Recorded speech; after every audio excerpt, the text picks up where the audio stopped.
Jointa Palace bula ko mga gate bula. Kaludon nga doon lang kada siya lawa.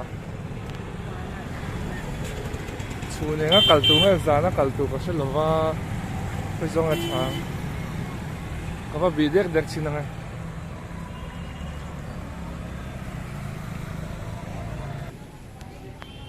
I love Agartala. Hindi flecken zarpo ka, ito na halin Palace kata. Kau man. May kop may. Palace kota ko ma team rep kop may. Chung so ang kap ang yang. Tuk daya dam chang ka katum chino nga. Tinga chung om kan ba bi me me yang. Ingai zong an tam kop may hay. Kil tina an chu fer for chen za an chu ba ka. Ko ni se an ba bi ve me me yang. Ba bi ve chin sim sim ang lu don lo mai ne.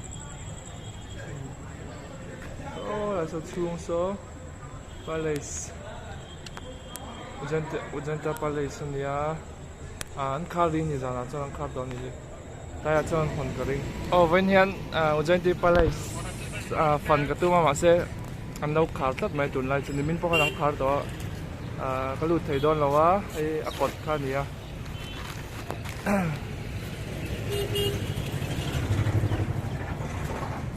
cái lụt lâu mèng con gì xem muốn tăng ạ cần cal đón chi năng này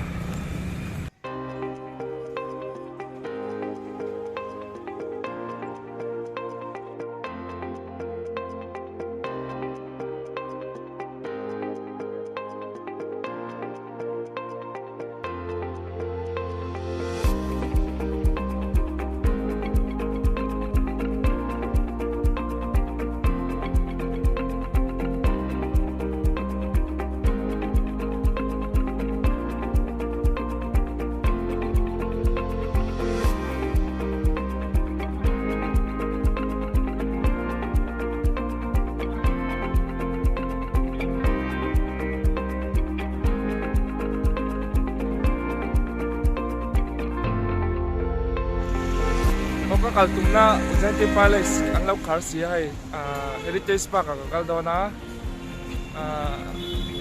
nom mel khop mai heritage park ki pumanik sarkaran kumsa nila som patiya kon khane ki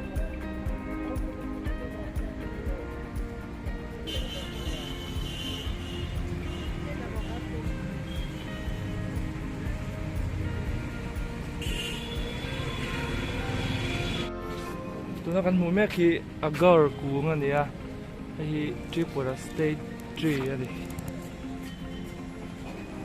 ai hi vai help an ngai sang kini po an ngai sang ani me yang chu agar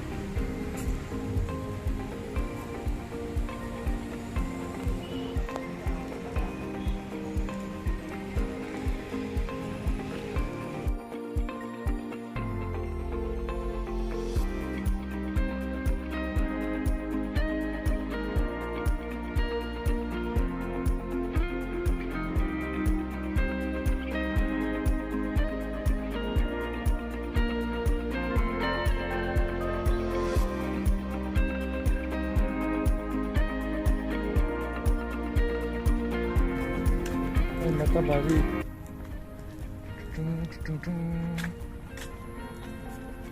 This is Matabari. Ito na yan. Near Mahal. Kalaw ka lang Isang trip near Mahal. Near Mahal. This is near Mahal.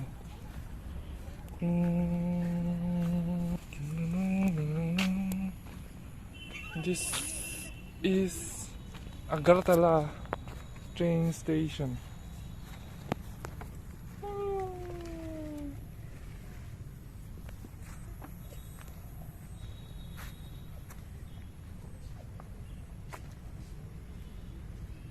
So that's a model how in Klan lo labo ka hi.